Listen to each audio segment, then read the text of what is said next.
Mga bro, imagine ang Pilipinas nakakuha ng counter-drone variant ng 8 pinarami ng 8 Striker light armored vehicle, armado ng laser-directed energy weapon, laser-guided 70mm rockets, isang 30mm automatic cannon, at mga radars at sensors.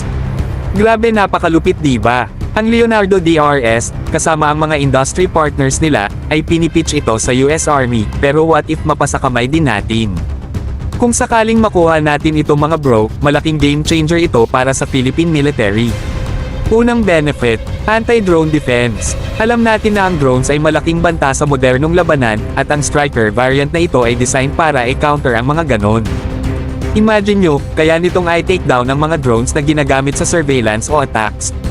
Lalo na sa West Philippines si mga bro, kung saan lagi tayong may tension.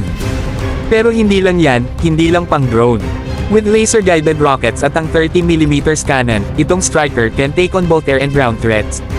Kaya perfect ito for combined arms operations, lalo na kung kailangan mo ng malakas na firepower at protection.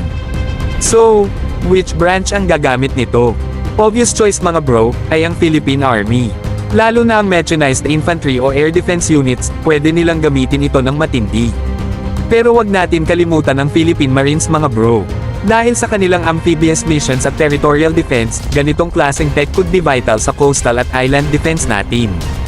At kung gusto pa nating i-level up, pwedeng i-integrate ang mga vehicles na ito sa radar systems natin, para magkaroon tayo ng isang mobile, connected defense network.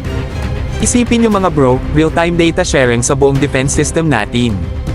Parang Iron Dome na mobile version, solid na multi-layered protection.